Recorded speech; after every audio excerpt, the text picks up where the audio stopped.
বিসমিল্লাহির রহমানির রহিম। আসসালামু আলাইকুম। আমি লুৎফুন নাহার বাংলাদেশের বগুড়া জেলা থেকে বলছি। আশা করি আল্লাহর অশেষ রহমতে যে যেখানে আছেন ভালো আছেন, সুস্থ আছেন। সংসারে যেহেতু করতে হয়, ছোটোখাটো টুকটাক কাজগুলো তো আমাদেরই করতে হয়, আর খরচের হিসাবটাও কিন্তু আমাদের গৃহিণীরই রাখতে হয়। স্বামী তো ইনকাম করবেই, কিন্তু সেটাকে কিভাবে সব জায়গায় সঠিকভাবে ব্যবহার করতে হবে সেটা কিন্তু আমাদেরকে জানতে হয়। এটাকে মূল্যায়ন করুক না করুক, আমি জানি আমার আপুরা যারা রয়েছে তারা কিন্তু জানে যে কিভাবে সংসারের খরচ এক পাশ থেকে বাঁচিয়ে আর এক পাশ থেকে বাঁচিয়ে লাগাতে হয় অন্যদিকে গিয়ে। সোজা কথা, একটু চিন্তাভাবনা করে চলতে হয়। তো যাই হোক, হয়তো ভাবছেন যে আপু উপদেশ দিচ্ছে। না, আপু উপদেশ কখনোই দেয় না। আপু নিজে যা করে সেটাই আমি আমার ছোট ছোট বোনরা যারা রয়েছে এবং আমার যারা সহপাঠী রয়েছে তাদেরকে বলে বেড়াই। দেখতেই পাচ্ছেন আমি টমেটো সস করছি। তো খুবই সিম্পল, কিচ্ছু না, অথচ বলা চলে অনেক মুখরোচক এবং টাকাও বাঁচে অনেক, কারণ এই জিনিসগুলো বাড়ি থেকে কিনে আনতে তো অনেক টাকা লাগে এবং স্বাস্থ্যসম্মত।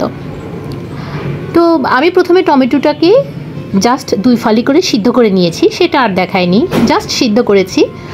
আর এখন সেটা ব্লেন্ডারে দিয়ে ব্লেন্ড করে আমি একটি চালনির মাধ্যমে চেলে নিচ্ছি। বাস, মোটামুটি আমার যে লিকুইড ওটা তৈরি। আর এখন এটাকে আমি জালে বসাবো, এতটুকুই কাজ। এবং যেটা আমাকে দিতে হবে সেটা হচ্ছে, আমি যেটা ইউজ করেছি শুধু শুকনো মরিচের গুঁড়া। সেটা আপনার ইচ্ছা অনুযায়ী, যে যতটুকু খাওয়া পছন্দ করবেন, যে পরিমাণ ঝাল খাবেন সেই অনুযায়ী দিবেন। আমি প্রায় 3 কেজি নিয়েছি, আর এখানে টেবিল চামচের 8 চামচের মতো দিয়েছি হচ্ছে আমি শুকনো মরিচের গুঁড়ো। চিনি তুলনামূলক একটু কম দিয়েছি। এখানেও প্রায় 5 টেবিল চামচ এর মতো চিনি আমি ইউজ করেছি। 3 কেজির মতো আমার টমেটো। আর হচ্ছে এখানে আমি একটু লবণ দিব স্বাদ অনুযায়ী। আর যেটা দিব সেটা হচ্ছে কর্নফ্লাওয়ার, কিন্তু কর্নফ্লাওয়ারটা একটু পরে দিব। জাস্ট জালে বসিয়ে ঘন মতো, এমনিতেই তো ঘন আছে, আর একটু ঘন হয়ে যাবে, কর্নফ্লাওয়ার দিব। এবং নামানোর আগ দিয়ে আমি 3 কেজি যেহেতু, আমি প্রায় 3টার মতো, রস বেশি হলে 2টা হলেই হতো, কিন্তু রস কম ছিল বলে 3টার মতো লেবু দিয়েছি। বাস, এটা জালে বসিয়ে থিকনেস চলে আসবে। হয়ে গিয়েছে আমার খুব সহজে কম খরচে চটজলদি সস, এবং সেটা এত মুখরোচক।